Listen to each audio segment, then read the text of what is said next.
Hey everyone, thanks for tuning in. Today we're joined with Justin Shore. He's a senior advisor here at the Real Estate CPA, and he has experience working as an accounting manager at a real estate investment trust, as well as running his own firm where he provided accounting and tax services to an array of clients, including real estate investors. Justin's also a real estate investor himself, but I'll let him tell you more about that as we get into the interview. If you haven't already, go ahead and check out the Tax Smart Investor community on Facebook. You could find that by going to www.facebook.com/groups/tax-smart-investors, or by searching for Tax Smart Investors on Facebook, and you could join that community. There's a ton of great conversations taking place right now, and we'll be doing a special webinar for Tax Smart subscribers on October 6th about the Biden tax changes. You could learn more about becoming a Tax Smart investor by going to www.taxsmartinvestors.com. But that's enough for now. We're going to go ahead and dive right into today's episode. Justin, thanks so much for taking the time to come on the show today. Would you be able to give our listeners some more information on your background? Yeah, absolutely. I'm super excited to be here. Appreciate you having me. I live in Springfield, Missouri, which is in the kind of southwest sort of corridor. I moved here years ago to pursue an accounting degree at Missouri State University. And after that, I spent a little bit of time working there's a couple of Fortune 500 companies that have their headquarters here in Springfield. So kind of got my fill working for the really large, corporate kind of environment. But I'd always had a really strong interest in real estate. And a few years ago, I had the opportunity to manage the accounting department at a real estate investment trust, what more commonly referred to as a REIT. And for those listening who aren't very familiar with REITs, they're basically an investment vehicle that allows for a larger number of investors to be kind of pooled together because it allows them to buy shares in real estate while remaining 100% passive. And there's a lot of tax deferral benefits to REITs that make it more possible for members to execute 1031 exchanges into the partnership, essentially through a manner of like TICs and 721 exchanges as well. Which is a process more commonly referred to as UPREITs, if you've ever seen that one thrown around out there. But it was fantastic experience getting to work there, and I was able to kind of rub shoulders with a bunch of other real estate professionals, that had founded the REIT, and kind of absorb a lot of knowledge about the real estate industry. And while I was working there, it's really what kind of just made me have a bigger itch to scratch for real estate. So that was around about the time when I finally decided to go ahead and purchase my first rental property. Was while I was there, because I was surrounded by a lot of people that were doing exactly that. And ever since then, we've acquired a property or two each year to kind of build out our portfolio a little bit as well. And then from there, after the REIT went through a merger with another larger REIT that I assisted through the process of, I decided to go into public accounting and co-founded a firm here in the local area.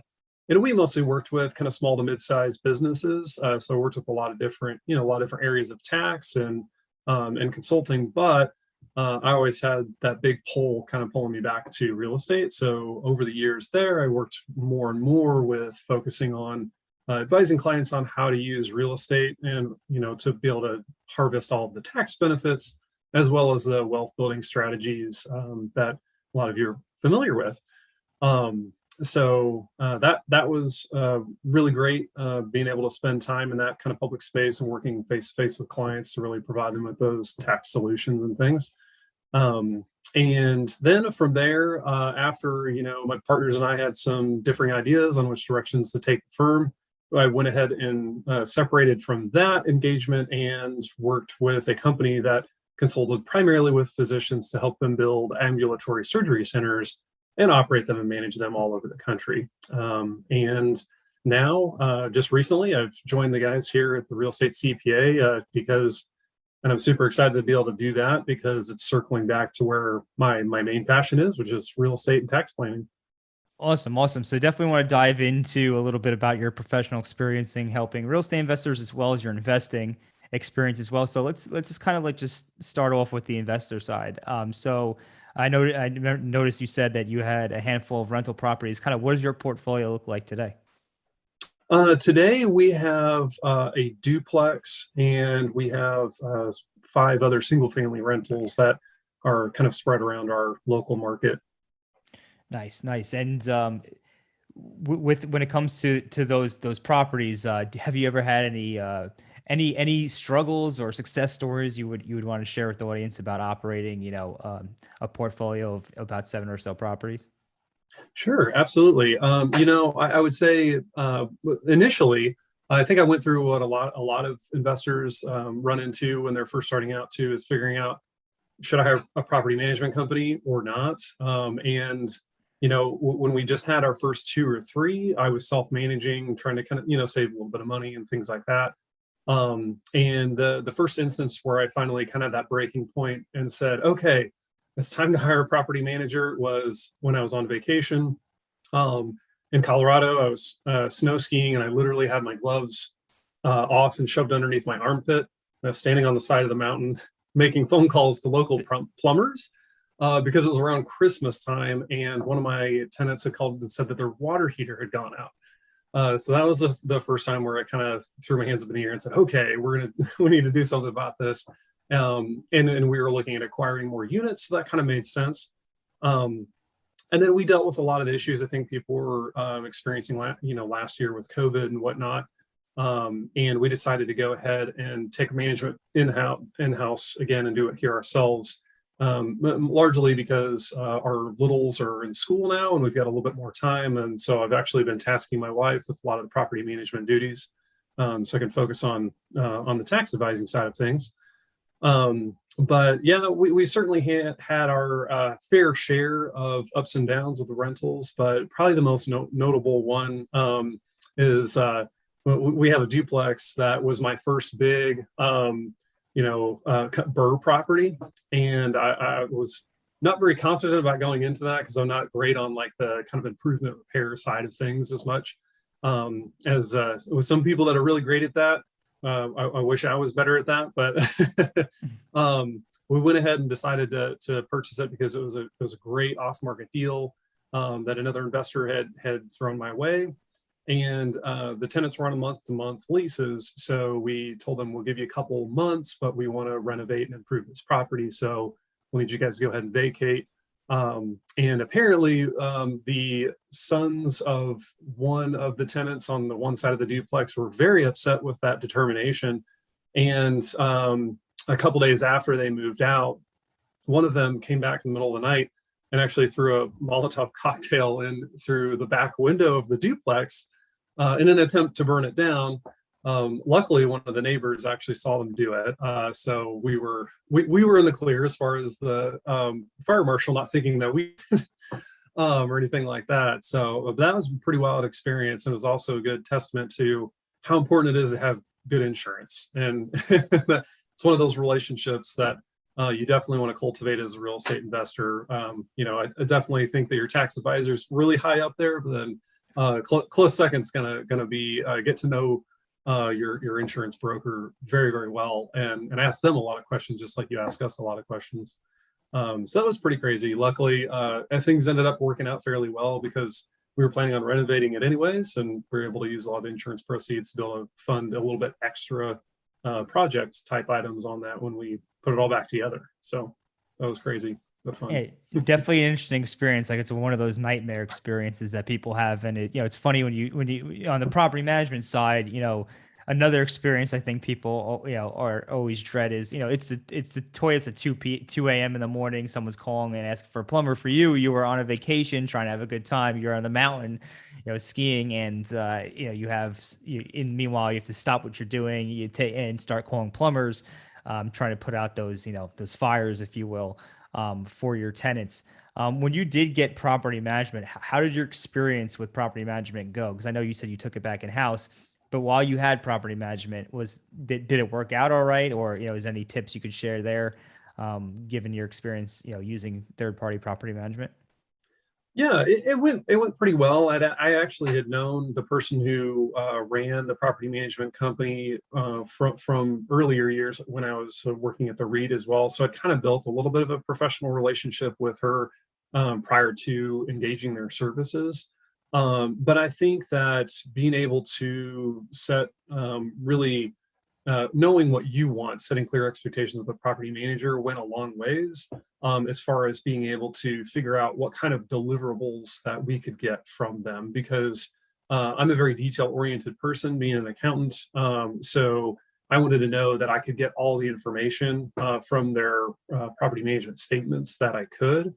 I was also very familiar with the software that they were using, so I kind of had lots of questions about how they were inputting data and how it was going to come back out to me, because I wanted to know how am I going to be able to integrate that into my financial reporting that I was generating out of QuickBooks to be able to still get the kind of information that I always had when I was self-managing the properties too. So I think just asking the property manager, when can I expect to get statements from you guys each month? If there's a large repair expenditure that comes up, what's the dollar amount threshold that'll kind of come up before you call me and say, hey, are you okay with this, $1,500 repair? Or would you prefer to go, cheaper route, Band-Aid, temporary kind of fix type of thing, stuff like that. So, and they were really good about that, of being able to tell me, okay, we have this large expense this month, but we think it's necessary because of X, Y, and Z reasons or something like that. So I think that helps a lot. Got it. Interesting. So I do have a few follow-up questions there. The first one is what software were they using? What property management software? They were using AppFolio. Mm-hmm. Yeah, a lot of our, we have a lot of clients use AppFolio, Buildium.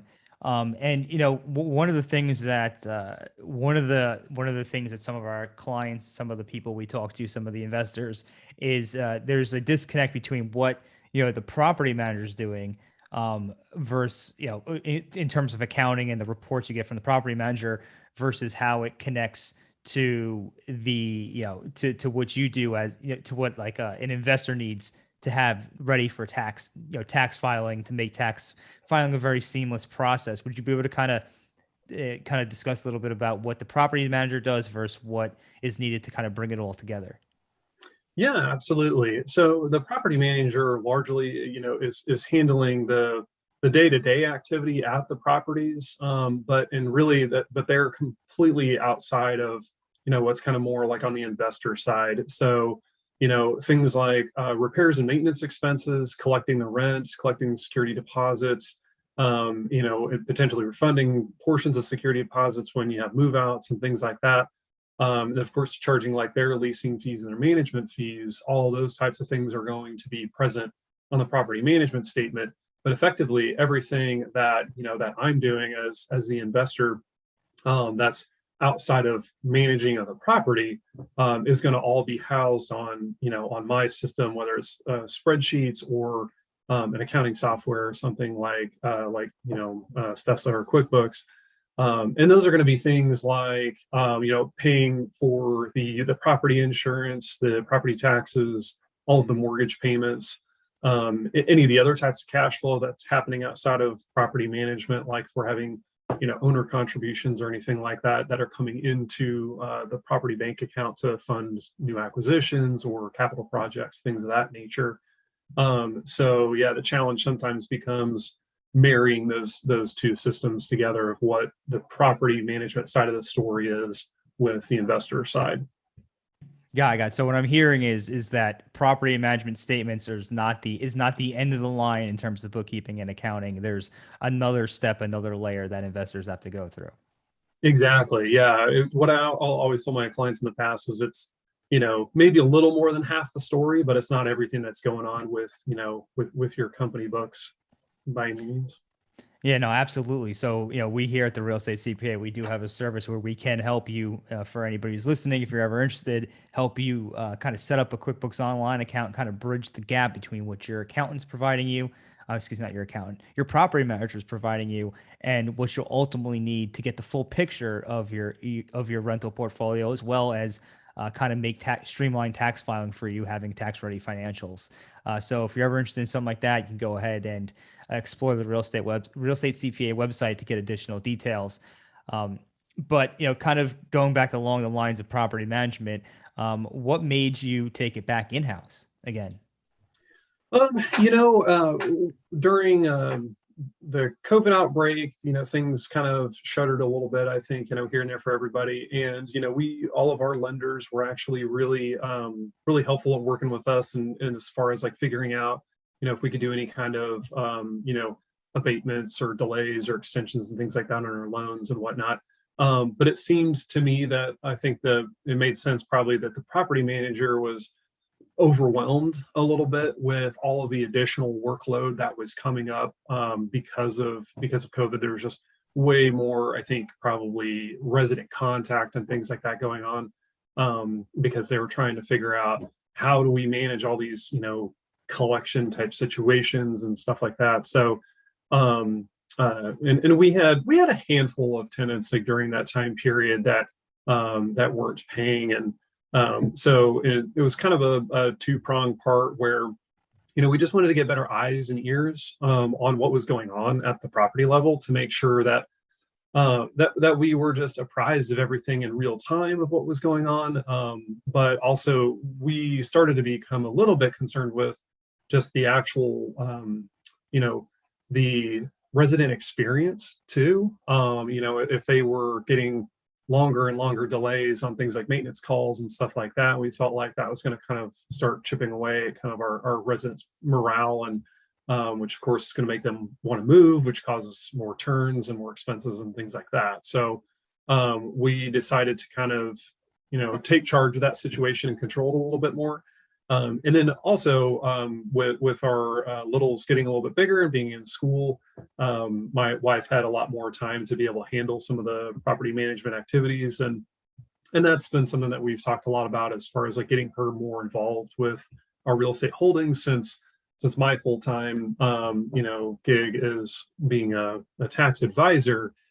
She's got a little bit more capability as far as being able to put in substantial hours into real estate to be able to potentially hit real estate professional status at some point down the road. So we figured it'd be good to at least start dipping her toe in the water a little bit with it now, instead of plunging her into it all at once a few years down the road.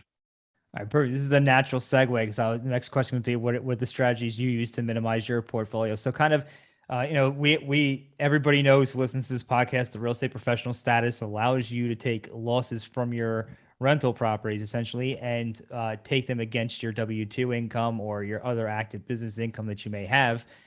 So I'm curious just to know from your perspective, with your current portfolio, I think it's about 7 units you mentioned. How close would your wife be? How close is she currently, and how far do you think you have to go in terms of the size of your portfolio to actually achieve, the real estate professional status? I think that we would have to more than double the size of our portfolio, just kind of roughly based off of how much time that's not investor hours that we're spending on actual property management. And it certainly ebbs and flows depending on the types of tenants that we have had. But since we disposed of a few units this year, we definitely need to add some more back into it. However, my wife's expressed more interest in looking at more like BRRRR properties and being able to get more hands-on involvement with doing some value add types of properties, which is something I have always wanted to engage more fully, but I've just never had the time myself, whereas she's got more time on her hands to be able to handle that, which is killing two birds with one stone, of her being able to do something that she would probably enjoy more but still be in real estate, and we'd be able to she'd be able to rack up quite a bit more hours if we were doing like a couple of those big value add projects during the year. So I think that's probably how we would probably try to shortcut getting to that point a little bit quicker. Got it. So it kind of sounds like these, once the properties are rented out pretty steady, there's not that much that goes into it necessarily, or there's not enough that goes into it to be able to achieve the real estate professional status. But kind of by taking on the more intensive value added projects where there's a lot more involvement that needs to go on, that could potentially kind of move the needle and help her meet those requirements to become a real estate professional. Exactly. It's almost a double-edged sword where you think, I need more hours, but I don't want my tenants to be calling me with problems that I need to go to the properties for. So we can definitely control it more. Yeah, make it happen with purchasing value add properties. Yeah. And, becoming a real estate professional, we always have conversations with our clients about this. Isn't the easiest thing in the world to do, because part of you wants real estate to be passive. The other part is, okay, we want it to be active so we can get the real estate professional stats. Kind of two things that are at odds with each other. But good to hear that you have a few good handle on your strategy and what you're going to do to achieve that. Um, for anybody who's listening, we went through an entire rep series on prior episodes. It's reps episodes 0, 1, 2, and 3. We did those a few months back. Go ahead and check those out if you want a more full or understanding of the real estate professional status and what it takes to qualify. One thing you mentioned while you were talking was you had actually sold a few properties this year. Kind of want to get an idea of why you made a decision to sell those properties and why now. Yeah, that we had a couple reasons for that. Several of our properties were a pretty good distance away. A few of them would take us 45, 50 minutes to drive to, that were kind of on the far side of town. So with, transitioning to self-management, if we had a small, issue where we had to run over to one of the properties that only took 5 minutes, for example, or last fall, I had a situation where the tenant said that something was leaking on one of the laundry lines or whatnot. I learned a lesson from that of, hey, send me a picture first before I drive all the way over there.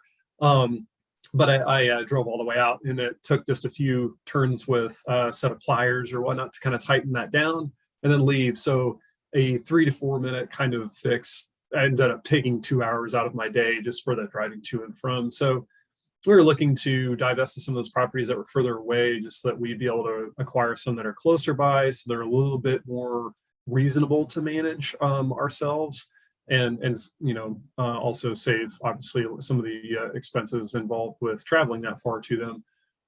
But also we have wanted to start kind of upgrading properties. In the past, we had always kind of been mostly in kind of class B, lower class B kind of single family rentals and things. But we'd really like to shift a little bit more to acquiring a little bit higher, quality of units, so that we can kind of focus more on, fewer tenants, but closer, better relationships with the tenants, and getting some more of those like long-term renters. Because in my experience over the years, I think that initially most people are really worried about is about vacancy of what's going to happen if I have these units vacant. How much is that going to cost me? But I think, in my experience at least, your turn costs are way, way higher than just the vacancy itself. So resident retention is a huge, huge priority of mine, which goes hand in hand with the resident kind of experience too with us as a owner or manager. And the other reason we were looking to sell was just the market is exceptionally high, and I know it is everywhere. We really feel it, especially in our market. And thought if there was any good time to dispose of a couple of properties, that probably this time frame was going to be best for that to reap some of the gains. So because we weren't able to 1031 exchange those properties because the market was just so hot, everything was going within a couple of days around here. We anticipated that was going to be an issue. I was even going out and looking at auction properties to try and make something like that work, but we kind of figured going into it was going to be really difficult to do. So the kind of backup plan I was planning on deploying is, we have tried to take advantage of the de minimis safe harbor rule, which allows you to deduct, expenses that are less than $25 on any of these kinds of more significant repairs and improvements. Use the term improvements kind of loosely there, but where it was like, okay, we've identified, some of these appliances like refrigerators, we've had to have, this one serviced a couple times in the last 18 months at this particular rental, or stoves or things like that were probably going out, as we went ahead and purchased a few of those. And I've also thought about looking at how the numbers kind of flush out towards the end of the year to decide whether or not we want to do any retroactive cost segregation studies on the remaining properties that we are holding, in order to offset any of those gains and depreciation recapture we experienced on the ones that we sold. Nice, nice, nice. Taking advantage of some of the strategies that are available to real estate investors. So yeah, I was going to ask you what your favorite strategies were to minimize taxes on your own portfolio. I mean, outside of the exit on some of these, is there anything else you use or you um, particularly fond of for your own portfolio? I would say 1031's always up there. Anytime that we have made a sale, that's always kind of the first go-to. And then I look to some of these others as a backup. And I don't know if you necessarily consider it a strategy, but I feel like I'm always bringing this up is talking to folks about mileage, especially with the situation I was just talking about where I was having to drive 45, 50 minutes one way just to get to a property to do a quick maintenance call or something like that. So pairing that with the home office deduction, the home office deduction is not that significant, but being able to establish my tax home for the purposes of the recording mileage and stuff like that, that's huge. Especially for if you're looking at a whole lot of deals and stuff like that, or if you're an agent, we know agents drive a ton. That's always, as far as simplicity goes too, it's a very easy strategy to execute, make sure you're not missing out on those deductions. No, it makes a ton of sense. So, kind of shifting gears just a tad. So, kind of what with your own clients you've worked with in the past who are real estate investors, was there any particular strategies that that they were highly interested in or they used a lot that you work with them on? Yeah, in my local market, especially, the short-term rental strategy has become huge, especially if you're trying to couple it with a small portfolio of long-term rentals. Um, if you're or in the sense of having like a failed 1031 exchange, and you're kind of grappling with these large gains that you're experiencing, elsewhere in your portfolio. We have an area that's just about 30 minutes south of the large Springfield's about third largest city in Missouri, but just south of us is a fairly large kind of tourist destination attraction kind of area. So the short-term rental strategy here has become exceedingly popular among real estate investors because of the maneuverability of being able to treat their income or losses, I should say, from those activities as non-passive, as long as they're staying underneath the 7 days or less criteria and not providing substantial services. I've talked to a lot, more people than I could count probably at this point about that as an option. But because as many of the investors that I know that have been doing it for 10, 15, 20 years, most of them had not heard of that strategy yet, and didn't realize how many different ways that is treated compared to their long-term rentals. So yeah, that's got to be the number one go-to. At least I've heard people utilizing the last year or so. Nice, nice. So I think this is going to be the final segment, if you will, of the show today. So you mentioned before, you worked for a REIT, you learned a lot of different things, you rubbed shoulders with a lot of different professionals in the industry there. Was there any particular takeaways that you got, from working at the REIT and your experience there that made you a better investor? Yeah, definitely. I think I've heard this said in so many different circles, and it was something that I wish I had learned earlier on in my investing career. Is that you really you make your money when you buy it, right? Or not when you sell it. It's all about if you buy it right, because you can manage your property correctly, you can renovate it properly, however that is, but ultimately the biggest deciding factor on whether or not I think that you're going to be successful from cash flow and even from a tax standpoint is buying right. And we worked very extensively on the due diligence process there. We were typically buying 100 to 150 unit apartment complexes, so those analyses were pretty complex and extensive. But that's easily scaled down to even getting to the size of single family rentals. So That kind of pairs with the other item is be patient, and don't rush deals. I've heard a lot of people in my investor circles that have said, um, there's always another deal, or there's always another house or another unit out there. So there's no sense in trying to rush a deal, rush your diligence. Don't skip any steps with that process. And again, trust what the people are telling you, but verify. Go and actually get some boots on the ground at the property. Especially with the larger units or whatnot, where you can kind of get in there and do your own analysis on what repairs need to be done. So yeah, I think that'd be probably the number one thing they picked up there. Especially, and of course, that was very prevalent on our minds because we're dealing with investors' capital. So we really had that fiduciary responsibility to make sure we were maximizing the returns. But same thing goes, obviously, if not probably more so, if you're doing that with your own money.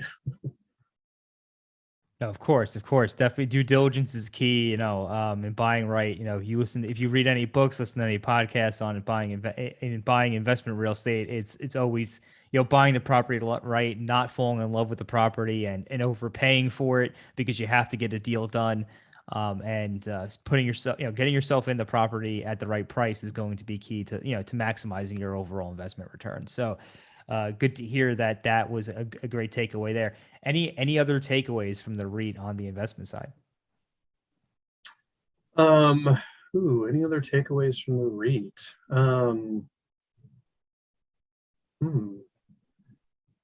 Yeah, definitely.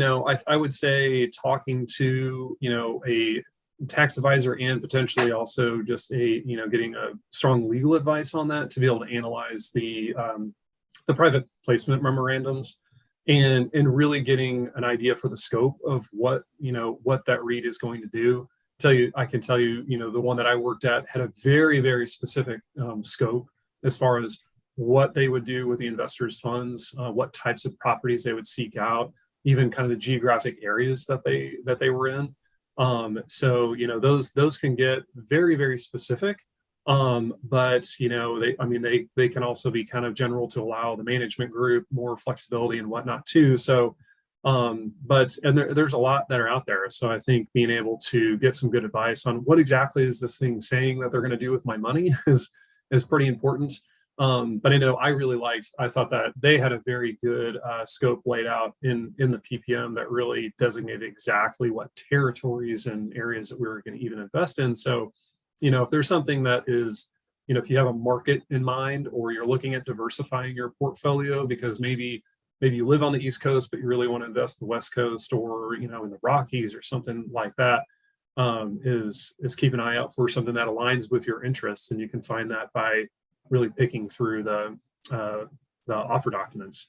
But nobody likes reading legalese, so definitely have your your tax advisors and your legal advisors get involved in that situation.